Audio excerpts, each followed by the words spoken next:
Hello, everybody. Welcome back to the Stickers and Scuffs podcast. Cam K here, Graydon Bun, and Jamie Maudsley is here, voice of the APC series, voice of Delaware Speedway. So happy to have you here, Jamie. Thank you so much for joining us. Oh, thrilled to be joining you guys tonight. You're doing a great job on the podcast, and please have me on.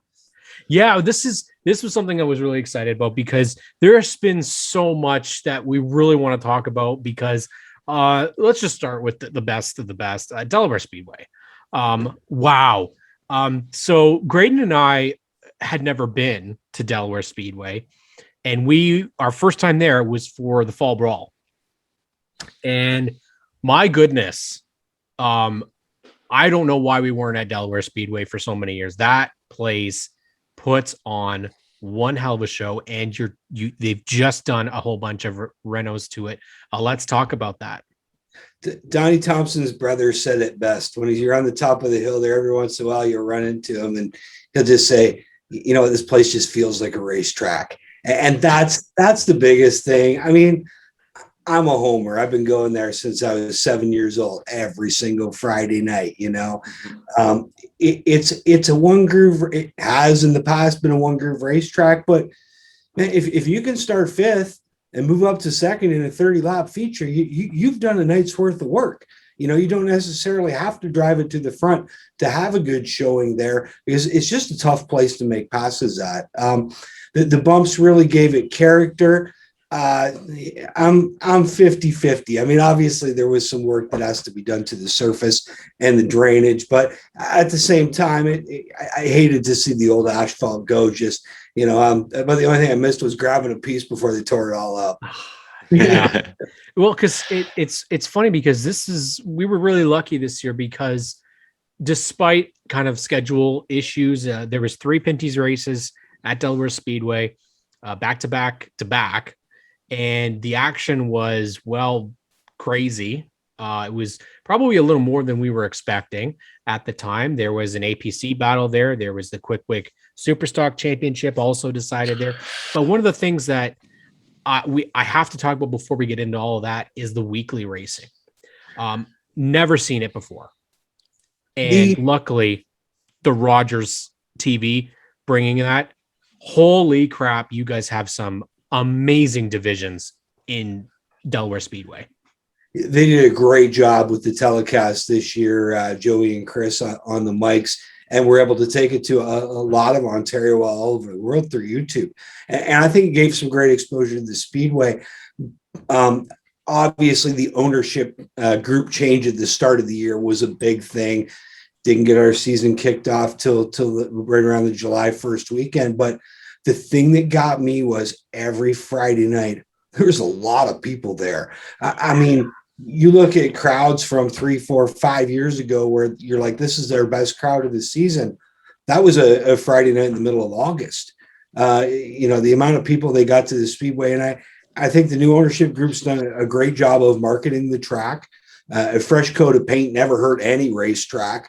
You know, they've done the upkeeps. They've got all new signs. They've got them all sold. They've got them all paid for. They're bringing in that revenue.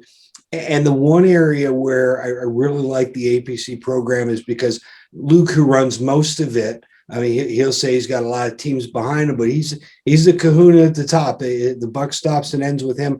The thing about him is he owned a race team for a number of years. So a lot like Glenn Stiers, he's been on the other side of the fence. Yep. And it's really given him appreciation. Like, I know when they cut the purses a couple of years ago because of the COVID, he's like, I don't know what else I can do. That's all the money I've got. If we want to go racing, that's what we've got. They had a great season last year. All of a sudden, they've already announced bigger purses for 2022. So I think they're doing a great job of it. The job they're doing at Delaware, the job they're doing with the series, bringing the Quick Wick series. I mean, that's just nothing but a success. All 5 of the races were just off the charts.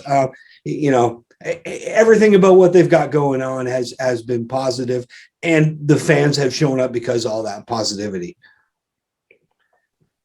Jamie, congrats on a great 2021 season, both with the APC series and just Delaware in itself. I mean,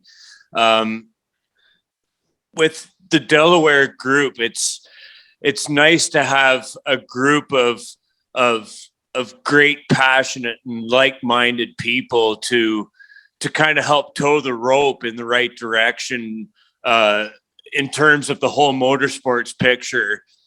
Can you just speak to a look without any sort of trade secrets or anything, but what it's like to have like Luke Ramsey and company? As I was saying in our last episode, I listened to Luke on the Driver in Deep podcast, and it helped reassure me as a race fan that they're very interested, invested in shoring up Ontario short track racing. How does that feel to be affiliated with a group like that? Oh, it's just awesome. And they've got 40-ish either stores or associate stores all throughout southwestern Ontario. They've got stores right around Sauble. That's why whenever they go to Sauble, it's a big deal because there's so many different APC people that can go there. When they come to Delaware, anybody who's a mechanic in London, they're at the APC tent. When they go to Flamborough, they got a lot of stores in the Hamilton region. So I think that's worked out positive. And what they've basically done is tried to take their formula for here's how we sell auto parts. Okay, now here's how we sell tickets. Let's try to marry the two. And the thing is, a lot of the people that are passionate at APC and a number of the people that just work there as their daily jobs, they work there because they're car people. And there's a lot of racers that work there. I know there's a fellow that works in the marketing department. I hadn't seen him in a few years. He used to race, used to do some drag racing. Hadn't seen him in a couple of years. All of a sudden, APC's running the track. He's running beer around on a Friday night just to help out. Just because he wanted to be there, just because he wanted to help APC out and the company out. Their marketing guy, Dave Graham, does an absolutely phenomenal job. And APC's got a lot of good partners that they've got invested with, from Spectre Premium to Fram to Total Lubricants to Pennzoil. They've got all these different companies that they do business with, and they've been able to bring them into the fold and get them involved as well. It's promising. On the Delaware side of things, the other thing is, one of the other partners is JR Excavating. I mean, you've got a construction company. Well, we got to pave the track. Well, hey, guess who's paving the track? The excavating company that owns part of it. And I think having one of the landowners' family members on the executive there or running the places, that always helps too. I think it just shows a long-term vision from the landowners as well, and some commitment going forward. Definitely. I'd like to know, because we're still, we're newer still to knowing Delaware and its roots. Obviously, we were following the Pinty series for many years, but they weren't going to Delaware. So how big of a deal is this new ownership group? Like, where were we sitting with Delaware Speedway before they came in? Wow, you could go all the way back to 1980, because every winter, the track's going to close. You get those rumors. Wow. It's just every single year, that's what you heard. And so you take Luke Ramsey's ownership deal, and before that, it was obviously the DeMar Aggregates and the L82 group. The DeMello family was involved with it. The Spivaks have been involved with it over the years. Arlen Sherba, who owned a restoration company in London locally, he was a big racing fan. He had the lease with his ownership group for a number of years. And then but before that was the Tony Novotny era. And that's kind of when I started going to the Speedway as a fan, and then just working there for Tony. Yeah, because you guys, I have been told, and again, put a little bit of an age on me because I didn't get to see back in the days of CASCAR, but I've heard that we're talking sending cars home because they used to have so many cars showing up to Delaware Speedway. Now, that first event for the Super Stocks for the Quick Wicks this year, I think there was something, I want to say 39 cars showed up for the Quick Wick race, and they only started 32. It was almost like bringing it back in a way. Definitely. The Peterborough race was like that as well. We sent 6 guys home. And luckily, the Ontario Sportsman Series was racing that night, and their 100-lap feature was next, and they were short a couple cars. So the guys that didn't qualify for the Quick Wick feature ended up getting 100 laps in. But nice, definitely. I think it's a great deal they've got, and as far as sending guys home. I first started working at Delaware in '94, and I distinctly remember Labor Day, the weekend. There was 56 cars there for 30. Oh my God. There's 20 guys that showed up and didn't get to race that weekend. And that was full on qualifying races on the Friday night, I believe. And yeah, there was 20 guys that went home without racing that weekend. So how do we get back to that point? Can we ever get back to that point, Jamie? The problem is, and again, I'm a stock car purist. Since 2008, we've seen an erosion, and it started south of the border. That's when all of a sudden you could get tickets to a NASCAR race, where previously you had to be on a waiting list and give your firstborn to get some tickets. I think at the same time, we saw the sport in Canada make a little bit of a decline. I think where we've got the advantage is if we can get people out. And I think part of it's a society is a car culture. Because years ago, like I worked on my car, my first car. Guys my age could do that. Guys your age, it was all electronic fuel injection. I had to take it to the technician, right? He fixes it, hooks it up to the computer. I'm 40. but that's I guess a big difference, and that's kind of where I think some people have got lost along the way, or some fans have got lost. But the biggest thing is to get the kids involved. And I talk to people in my daily work where they'll call, "Oh, you work at Delaware too?" "Yeah, I work at Delaware Friday nights." "Oh, we'd love to come." I've guided so many pit tours for kids over the years, just people I work with or alongside, or guests or friends, or who bring their kids. "Okay, let's go meet this driver. Let's go meet this driver." In the hopes that you take that 6-year-old, you give him the night of his life, and he goes home with a whole goodie bag of swag. I mean, that's what my kid did when he was young, Yep. That's what hooked me. The biggest thing to do is get the kids, because if you can get the kids to come to the racetrack, they got to bring the parents. Well, we got this guy over here. He's doing a good job of that. And the wives, you got to Yes. I have to say there's, I've been with my wife. I've known my wife for 20 years. I've been with her for 18 of those 20 years. And probably my greatest achievement is making her a motorsports fan. She's been a casual fan, but man, like as Cam said, this year was the first year that we actually have been to Delaware in the flesh. And when we walked through and into the track, Jessica said, she's like, this is like a real racetrack. She's like, it feels like we're, with complete respect to Canadian motorsport, she's like, it feels like we're at an American track, like a Bristol, that amphitheater style where you're like, the seats are in the hill. It's just the atmosphere, Jamie, is just so electric. And so, I mean, as a testimonial, like you said, is getting the kids in, it's getting the significant others in who aren't necessarily diehard motorsports fans, but love that experience, and they buy into it. That's one of the biggest keys a promoter has. Make your women's room as nice as possible. Spend all the money on the ladies' bathroom. Yeah. I've used troughs from Darlington to Cayuga before. I'll be fine. It's make it nice for the women, so they want to come back. And I mean, I've been with my significant other for a few years now, and she's gone to a bunch of NASCAR races with me. And her exact words are the racing part of it. She said, "I could care less." She said, "The people watching, I will go just for the people watching." But after a number of years, again, she's gone to Delaware a few times. She's got to meet some of my buddies who drive race cars and who I hang out with away from the track. And because of that, now my stepdaughter, all she wants to do is go to the racetrack on Friday nights. She walks around at the end of the night picking up parts, and she's got stickers and T-shirts. And again, that's the key, is just get the kids involved. It's the culture. That's the thing, right? It's not just motorsports. It's a culture.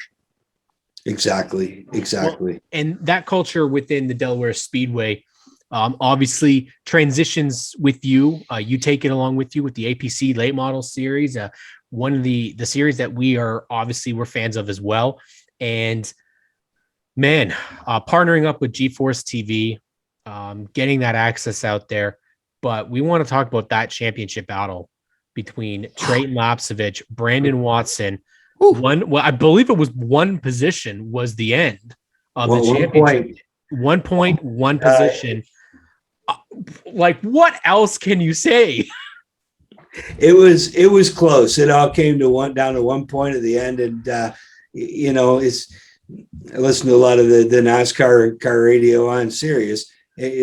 Chocolate Myers says we like drama, and what better drama than what we had even the night before was drama in our local classes. I mean, I guess it shows the competition. I mean, Brandon Watson, he's a heck of a shoe, but guys were able to run with him this year, which we haven't seen before. So some guys really stepped up the level. I think the guy I feel bad for that didn't cash one in this year was Josh Stoddy, because he had a lot of those race winning runs. Same thing for the last year and a half. It's like, it's not a question of if Jake Sheridan's going to win one, but when, and he finally got the monkey off his back. And I think that just shows you how much talent is there, and not to take anything away from the 9 car, because I think he could be possibly the most talented racer in Ontario right now. But he's got some competition, whereas he ran roughshod over him for a couple of years. Well, it's true. And the series, I mean, we've talked about it many times. They are breeding the next Pinty series stars right now, because the names that came up last year, including with Shea Gemmell, Brandon Watson, Trayton Lapsevich, all coming from the APC United Late Model series, all standouts in their like very first starts. I mean, that just doesn't happen. Extremely impressive. And those are the new Ontario stars that could be coming into this series and helping it grow, because obviously this series is doing one thing. It is giving a lot of attention to these fantastic racers that, I mean, we'd love to see them in the Pinty series. And I think funding for those type of guys, maybe it'd be a little bit easier, because they are without doubt some of the best that we've ever seen. Shea Gemmell running up in the top 5 in his first starts in the EHR cars. Brandon Watson leading laps in a car that hadn't led laps all season just shows the talent level of these guys. And they're not getting an easy shot in the APC series. As you said, he got beat. Brandon Watson got beat by cars this year. And there were names that typically we see win that didn't. How long did it take for JR Fitzpatrick to win this year? Right. It's crazy how good the competition is. Trial by fire. We've seen a shift. Like if you looked at the motorsport landscape in Ontario and Canada 15 years ago, it was late models are here, weekly late models are here, Pinty series or the cast car or whatever is here. Yep. And I think what's really happened is it's pretty close to the same. And it's not, I'm not saying the Pinty series has went from here down or APC. I don't know where the transition happened between the two, but I think from a competition level, from a talent level, I mean, I have no doubt that a guy like Kevin Lacroix, a guy like Andrew Ranger, after a race or two, would be a threat to win in APC race. Mm-hmm. Yeah, and it's just something you don't see though. Like we have had, and again, how many times? This is a perfect example. As we talk about this recent years about how the ladder system, in a way, in a way, this is somewhat of a ladder system. You kind of go up through Quick Wick, Super Stocks, Ontario Sportsman, kind of depending on whatever road you take, and how much money you have. That's the key one, right? Is the money, right? We try not to think about that. That's always the most frustrating part of this. But the Xfinity series, how many successful Cup guys have come out of Xfinity recently? Like how immediate success, championship contender. It really doesn't happen anymore. Whereas any of those guys I mentioned earlier, they feel like they could go straight in. They ran full season and run competitive every week. To take a guy like Brandon Watson, it doesn't matter whether he's driving a super late model or a late model or a Pinty series car or a lawnmower. He's going to be fast at whatever he's in. And I mean, he's went to the States and proved it there. The ladder system, it's tough. It's tough as if I had a kid who was racing, it's a tough landscape to navigate. I don't know if there's ever any right answer. Like I stood there at Dover when Joey Logano was hopping in his first Xfinity race back in the day and finished fifth that day. It was like, this guy's a surefire superstar. You could tell that day. And then all of a sudden he got to the next level. And again, it leveled out on him. Yeah. And he didn't have that immediate success. But I got news for you. If you don't like Joey Logano winning, you're in for a rough next 10 years because he's going to win more races. I guess it's about when that guy can take the step. Like Trayton, I didn't get a chance to see him race a whole lot before he hopped into an APC car because my stomping ground is Delaware and Flamborough. I don't get to Sunset or Peterborough as often as I'd love to. I mean, great facilities, but I just don't get there. So I didn't get a chance to see him in a mini stock or a thunder stock before that, before he came to the APC. And I was like, who's this kid? But then once you see him out there, it's like he was just one of the guys. I mean, he just belonged, So he was able to take it to that next level immediately. Well, they have this, it's almost like a truck series fit in a way. We've got all these young stars that kind of come into the APC series, but then you also have the like Matt Crafton, Johnny Sauter type guys, the veterans that have been around there. You got the Sean Chenoweths, Dale Shaws that are always kind of around and always running up at the front. And it almost feels like the young guys always have to beat those guys to win these races.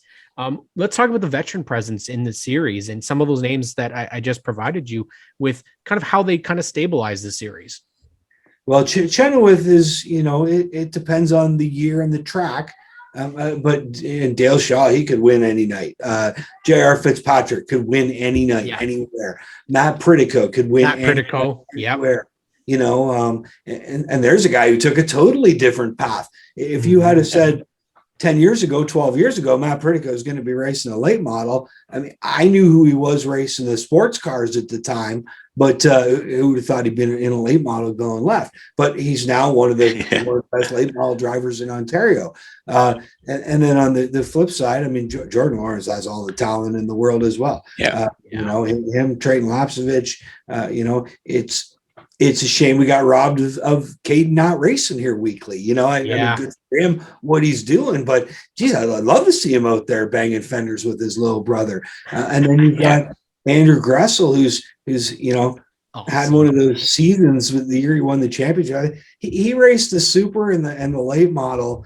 It was something like 13 times that year and won like 9 races. Domination. They've struggled since then, but all of a sudden last year, championship contender again. So, there's always going to be that mix of new and old. I think no matter where you go, and that's what makes it great. Man, good gut. We just rhymed off lists as long as your arm span is of names and talent. Like, it's no wonder that we have such a bounty of talent in all the levels and of particularly stock car racing in Ontario. But Jamie, talking about the actual Delaware track itself, it's been around since 1952 and it's undergoing some facelift now. As you kind of alluded to, with the companies doing the work on it, and you kind of shared your 50-50 on what it's going to be like. Alex Nagy was kind of optimistic that we might see a 2-groove racetrack with the way the reconfiguration, the paving is going and that sort of thing. You've seen a lot of racing. What memory stands out the most of all you've seen, and what are you looking forward to? The most of all, memories. I don't even know where to start. I mean, like you said, you're going back into the early 90s and stuff, but you must have seen. I've got some family that races out there. So definitely every chance I've got to interview one of my cousins in Victory Lane, I hold that very close. Nice. I do remember, speaking of Alex Nagy, I believe it was, I gotta get the three right, Junior Reagan, Alex Nagy, and Sean Dupy racing through 1 and 2 for the McCurley Milligan 300 back in the day, and they all made contact. I remember Nagy winning that race. DJ's first race at Delaware was special. The first time he won a series race, obviously special. I remember he and my cousin Steve Robley flip over a couple times in Delaware. Scary moments, for sure. And then this year, my boy had the chance to join me on the broadcast team. That's right, he did. So I think Cool. that made the past year more special than anything else, and we had a blast working with him and I and Justin Prince. Justin Prince. There's a whole bunch of memories in a nutshell. And Justin. Oh, Prince, that's awesome, man. Justin Prince is somebody that surprised me, actually, because all of a sudden the guy that I knew from the iRacing broadcasts was broadcasting the Delaware races. I knew him from iRacing before I knew he was at Delaware. Fantastic broadcaster. He's got a definite future in it. He's definitely a very, very good voice for racing. But I would love to know your because you see so much of the weekly racing at Delaware. Who do you feel is the next quote unquote star to come out of Delaware Speedway? Wow. Loaded question, I know. It is. If not just one, but maybe a couple. A kid that really opened my eyes this year was Jamie Cox's boy, Jay. Got to race bone stocks for the first time ever this year and did very well at it. Geez. That's a tough one. I would love to see a guy like Andrew Ferreira, maybe possibly move up to a late model. I would love to see a guy like Trevor Culver move up to a late model. I mean, those are some guys with some talent who could do it. And,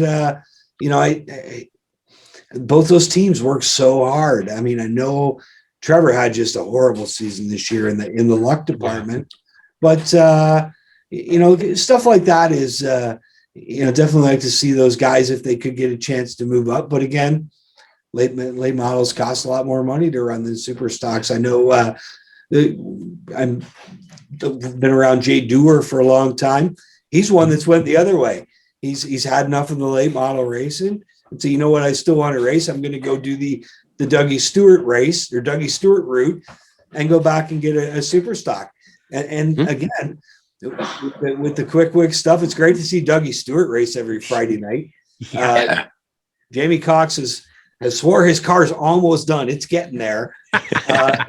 Great to see Jason Parker back in action. Yes. Only ran Delaware a couple times. It was great to see. Vanderwood's back out in action. We'll see how good his son is. He got his feet wet. I think it's funny. You watch a kid like Jordan Lawrence. He's always been one of my favorites. I remember as a kid, he rode his skateboard like 2 miles to practice day one time and just showed up buying a pit pass like everybody else to go watch practice before he could even drive. And, there's a guy, him and his brother have done so much for the bone stock division in Delaware. Yeah. They get 5-6 cars out at night. Hey, you've never done a bone stock. You think you might be interested in it.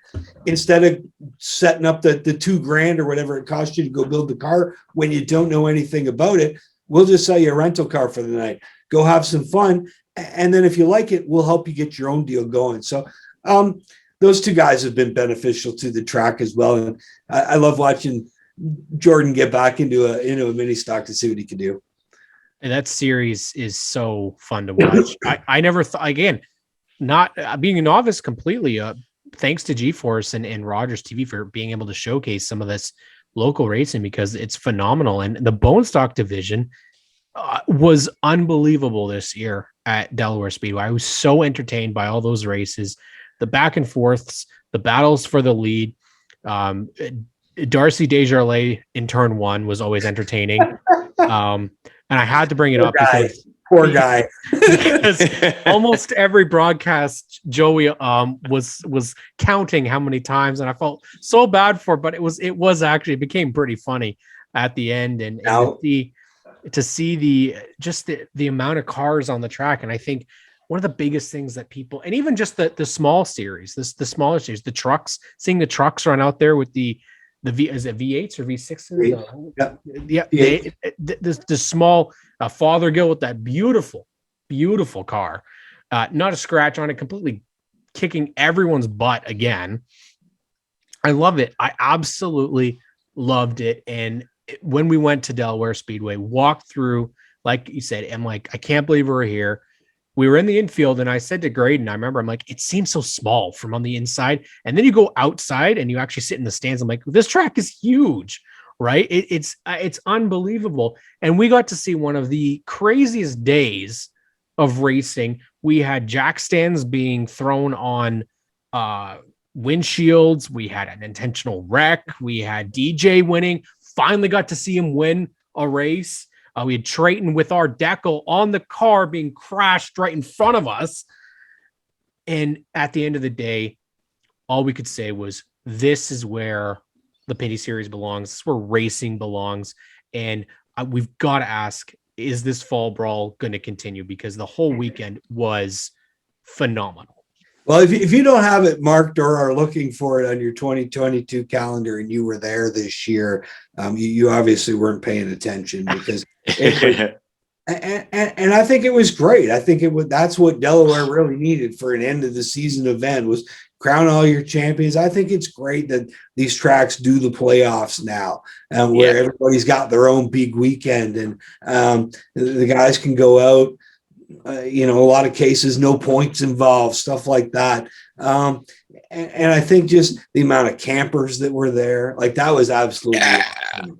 The campground, I was just going to say, the campground was awesome. And we really started to see that on the APC tour 3 or 4 years ago. I'll never forget driving up the side road on the way to Sabo Speedway, and all of a sudden it was like, oh my God, look at those campers. Like, I've seen like half that many campers here before. That is double what we've ever seen at Sabo before. But then again, you had Mark Dilley and Paul Gressel getting involved in the ownership, and you had them stepping up, and they obviously did their homework, did their promotion, and got a lot of people out to watch it, and stuff like that's positive. And I really like the fact that a lot of these places have tried to make stuff weekend events, because it's tough. It's tough during the season, because you got a place to be Friday and a place to be Saturday. But I think it's really great at the end of the year when they can do the multi-day events, and people can come camp for the weekend, because that's what I grew up on. Is my big adventures as a kid were going to Michigan Speedway camping for the weekend twice a year. So I think that the event's got to be bigger than just the race itself.